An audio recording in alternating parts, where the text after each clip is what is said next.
ചൂരൽമല മുണ്ടക്കൈ ദുരന്ത ബാധിതരുടെ ജനശബ്ദം ആക്ഷൻ കമ്മിറ്റിയുടെ നേതൃത്വത്തിലാണ് ഉപരോധ സമരം കളക്ടറേറ്റിന് മുന്നിൽ നടക്കുന്നത്.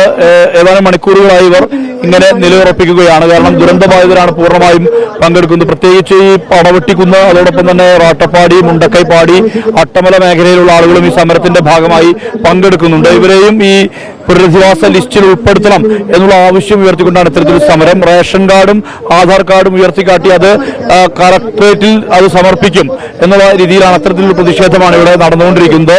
നമ്മുടെ പ്രദേശം പൂർണ്ണമായിട്ടും 10-11 വാർഡുകളിൽ അവിടെ തീർച്ചയായിട്ടും അവിടെ ആളുകൾക്ക് താമസിക്കാൻ പറ്റില്ല, അഡാപ്റ്റ് ചെയ്ത് പോകാനുള്ള. അങ്ങനെയാണ് ചീഫ് സെക്രട്ടറി 1023 വീട് പ്രഖ്യാപിച്ചത്.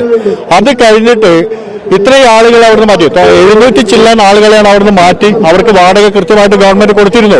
ഇപ്പോ ഭാഗ്യശക്തികൾ ഇടപെട്ടിട്ട് അവിടെ വീണ്ടും ആളുകളെ കൊണ്ട് പാർപ്പിക്കാം, അല്ലെങ്കിൽ സേഫാണെന്ന് പറഞ്ഞു. മറ്റേ റിപ്പോർട്ട് ആദ്യം പറഞ്ഞ് 300 മീറ്റർ പറഞ്ഞ്, ഇപ്പൊ പറഞ്ഞ് അദ്ദേഹം പറയുന്നത് 50 മീറ്റർ മതി, 30 മീറ്റർ മതി എന്നാണ് പറഞ്ഞിട്ടുള്ളത്. പക്ഷെ ഇത്രയും ആളുകൾ അവിടെ വീണ്ടും കൊണ്ടുപോയി അവിടുത്തെ ആളുകളെ പാർപ്പിക്കുകയാണെങ്കിൽ വീണ്ടും ഒരു ദുരന്തം ഉണ്ടാകുന്ന മേഖലയാണത്.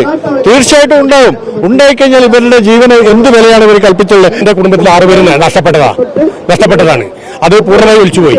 അപ്പോൾ നമ്മൾ പാടിയിലായിരുന്നു താമസം. ആ പാടിയിൽ ഇനിയും പോയി നിൽക്കണം എന്നാണ് ഈ സർക്കാർ പറഞ്ഞുകൊണ്ടിരിക്കുന്നത്. ലീസ്റ്റിൽ ഉൾപ്പെട്ടില്ല. അത് മാത്രമല്ല, എനിക്ക് പിന്നെ മേലെ പള്ളിന്റെ അടുത്തുള്ള പാടിയാണ്.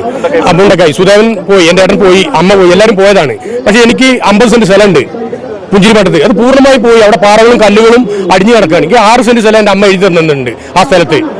അതിലും ലീസ്റ്റിൽ വന്നിട്ടില്ല. എനിക്ക് ഗവൺമെന്റിന് മതിയായ അതിന് നഷ്ടപരിഹാരം തന്നാൽ മാത്രമേ എനിക്ക് 2 പെൺകുട്ടികളാണ്. അവരെയും കൊണ്ട് എവിടെയെങ്കിലും പോയി നിൽക്കണമെങ്കിൽ എന്നെ ഒരു വീട് തന്നെ സഹായിക്കണം എന്നാണ് എനിക്ക് പറയാനുള്ളത്. എന്തായാലും ഇതുപോലെ ധാരാളം ആളുകൾ ഇത്തരം പ്രശ്നങ്ങൾ നേരിടുന്നുണ്ട്. അത്തരം വിഷയങ്ങൾ ചൂണ്ടിക്കാട്ടിക്കൊണ്ടാണ് ഇങ്ങനെ ഒരു പ്രതിഷേധവുമായി ജനശബ്ദം ആക്ഷൻ കമ്മിറ്റി മുന്നോട്ട് വന്നിട്ടുള്ളത്.